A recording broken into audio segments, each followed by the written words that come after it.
Hello, my name is Jamal Khan. I'm a senior tax partner at Churchill Tax Group.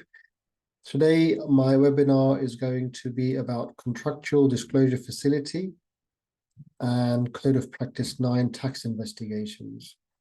This is a very serious tax investigation that's started by HMRC. Let's share my slides.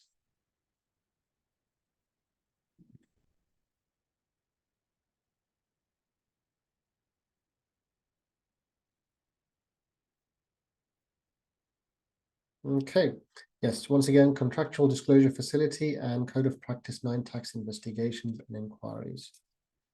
Here's a little bit about us. We are a specialist and one of the UK's leading tax advisory firms. We specialize in tax planning, inheritance tax, capital gains tax, tax restructuring, tax investigations, etc., and dispute resolutions. So contractual disclosure facility or Code of Practice 9, they're the same name, different names for the same thing, okay? Their names are interchangeable. Sometimes they call it contractual disclosure facility, sometimes they call it Code of Practice 9, or sometimes they refer it to both. So this is prompted or unprompted, but mostly it's issued at the time when there's been tax fraud involved. So when HMRC suspects somebody of serious tax fraud involving more than £75,000, they issue this contractual disclosure facility, and they're certain that it has been done with the intention of committing fraud. Right? Okay. So it's a long process. HMRC will write to the taxpayer, and this is how they open the inquiry. They will write to the taxpayer to say, we suspect you of serious tax fraud, and we are giving an opportunity under contractual disclosure facility or Code of Practice 9 to make an admission and make a disclosure, and then we will not prosecute you. So we'll give you immunity from prosecution. So they usually give 60 days to respond, and then the taxpayer has to either admit or deny. Most of the times they admit, but they can deny as well, okay, if they haven't done anything wrong. But if you deny, and if HMRC prove that you've been correct, HMRC prove that they are correct, then you can go to prison for that. Okay, so we initially submit an outline disclosure within the 60 days. It summarizes, it's a high level of what they've been doing over the last 20 years and where they might have committed fraud.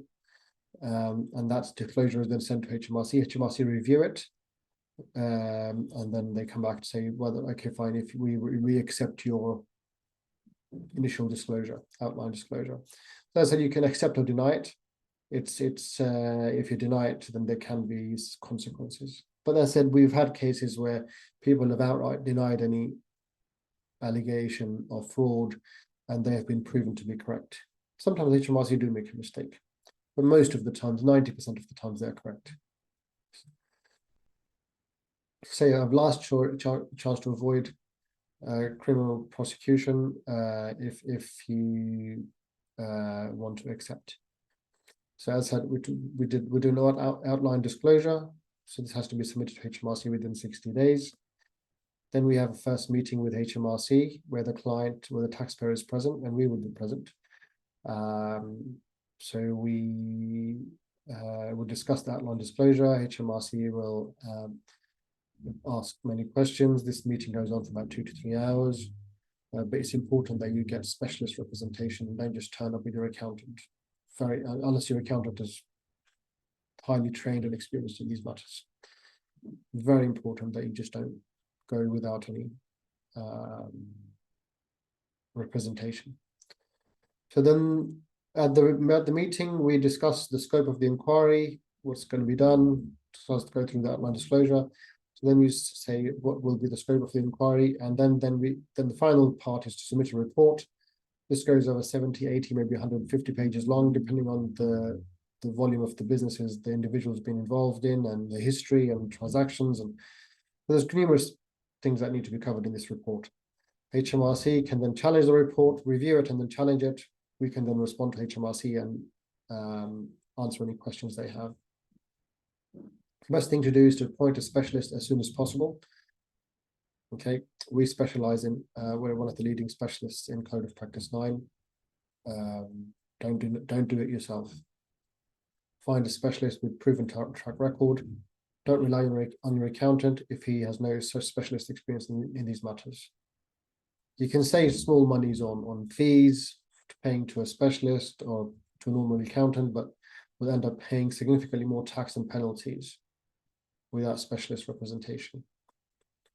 Can Churchill Tax help? Yes, Churchill Tax are one of the UK's leading tax investigation specialists, including Code of Practice 9 investigations. So we have closed a large volume of Code of Practice 9 and serious tax investigation cases. We are very well known in the country, HMRC and within HMRC. And we have got colleagues who used to work for HMRC and tax barristers. I'm a chartered tax advisor myself. We're second to none. We're very good at what we do. Okay, you can read our reviews and testimonials on Google in terms of how many cases we've closed, how many Cop 9s we've closed, and you'll get an idea. And here are my details.